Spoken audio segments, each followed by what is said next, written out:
মুভির শুরুতেই আমরা দেখতে পাই একটি শস্য ক্ষেতের ভিতর দিয়ে একটা অদ্ভুত ক্রিয়েচার বিদ্যুৎ গতিতে এদিক ওদিক ছোটাছুটি করছে, যার কারণে একজন কৃষকের জমির প্রচুর ক্ষতি হয়ে যায়।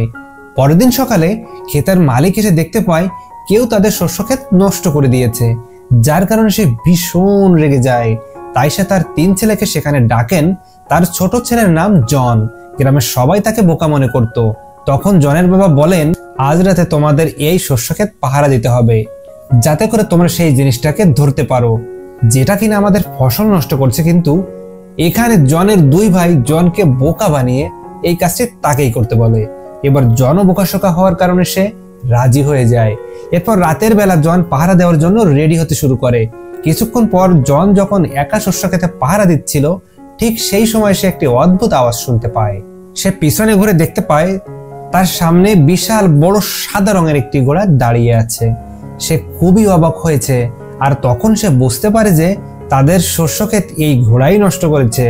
তাই সে ঘোড়াটিকে ধরার জন্য একটি দড়ি দিয়ে ফাঁদ বানিয়ে ঘোড়াটির দিকে ছুঁড়ে মারে। কিন্তু তখন ঘোড়াটি পালাতে শুরু করে। ঘোড়াটিকে আটকানোর জন্য সে দড়ি ধরে রাখে, কিন্তু সে ঘোড়াটিকে আটকাতে পারে না। তারপর সে দড়িটি ধরে ঘোড়াটির পিছন পিছন যেতে থাকে, যার ফলে শস্য ক্ষেতের ফসল অনেক বেশি পরিমাণে নষ্ট হয়ে যায়। অবশেষে ঘোড়াটি যেতে যেতে একটি পুকুর পাড়ে চলে যায়। ঘোড়াটিকে পুকুরে ঢুকতে দেখে জনের খুব খারাপ লাগে, তাই সে তাকে বাঁচানোর চেষ্টা করে। এরপর সে এটি ওয়াইন মিলের সাহায্যে ঘোড়াটিকে বাইর করতে সক্ষম হয়। কিন্তু তখন ঘোড়াটির দুঃখময় চেহারা দেখে জনের খুবই মায়া লাগে, তাই সে ঘোড়াটিকে মুক্ত করে দিতে চায়। কিন্তু মুক্ত করার আগে জন ঘোড়াটিকে একটি প্রমিস করিয়ে দেয় যে তুমি আর কখনো আমাদের শস্য ক্ষেত নষ্ট করবে না। এরপর জন ঘোড়াটিকে ছেড়ে দেওয়ার সাথে সাথে ঘোড়াটি অনেক খুশি হয় এবং সেখান থেকে এক মুহূর্তের মধ্যে অদৃশ্য হয়ে যায়। পরের দিন সকালে জন যখন ঘুম থেকে ওঠে, তখন সে দেখতে পায় তার রাস্তা বলে অনেক সুন্দর 2টি ঘোড়া দাঁড়িয়ে আছে। আর তখনই সে একটি গায়েবী আওয়াজ শুনতে পায়। এই আওয়াজটি তাকে বলে, এই ঘোড়া 2টি তোমার জন্য উপহার। এটি শুনে জন অনেক ভয় পেয়ে যায় এবং সে যখন ঘুরে তাকায়, তখন সেখানে একটি ছোট্ট সুন্দর কিউট ঘোড়া দেখতে পায়।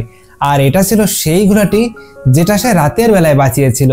কিন্তু এই ছোট্ট ঘোড়াটি জনের সাথে কথা বলতে পারছিল। সে তাকে বলে, আমার মা তোমার ব্যবহারে খুব খুশি হয়েছে, সেজন্য আমাকে এই ঘোড়া 2টো তোমাকে উপহার দেওয়ার জন্য পাঠিয়েছে। আর একথা শোনার পর জন খুশি হয়ে ঘোড়া 2টোকে দেখতে থাকে। অন্যদিকে জনের বাবা তার ফসলের অবস্থা দেখে অনেক রেগে যায় এবং সে জনকে খুঁজতে খুঁজতে আস্তাবলের দিকে এগিয়ে আসতে থাকে। তখন এটা দেখতে পেয়ে জন আস্তাবলের পিছনে দরজা দিয়ে পালিয়ে যেতে চায়। এটা দেখে ছোট্ট ঘোড়াটি জনকে তার পিঠে উঠতে বলে। জন ঘোড়াটার পিঠে ওঠার পর ঘোড়াটি বিদ্যুতের থেকেও বেশি গতিতে দৌড়াতে শুরু করে এবং অল্প সময়ের মধ্যে তারা অনেক দূরে চলে আসে, যা দেখে জন অনেক অবাক হয়ে যায়। এরপর তার মনে পড়ে সে বাকি 2টো ঘোড়াকে আস্তাবলে ফেলে রেখে এসেছে। তখন এটি শুনে ছোট্ট ঘোড়াটি অনেক জোরে একটা সিটি বাজায় এবং তার সিটি শুনে সাথে সাথে ঘোড়া 2টি তাদের কাছে চলে আসে। অতঃপর জন ওই বড় ঘোড়া 2টিকে বিক্রি করে দিতে চায়। তাই সে এই ঘোড়া 2টিকে নিয়ে বাজারের দিকে চলে আসে। আর তখন সবাই এই ঘোড়া 2টির দিকে তাকিয়ে থাকে। সবাই এই ঘোড়া 2টিকে কিনতে চাইছিল। তখন ছোট্ট ঘোড়াটি জনকে বলে, বেঞ্চের উপর বসে থাকা এই মানুষটির কাছে ঘোড়া 2টিকে বিক্রি করে দাও।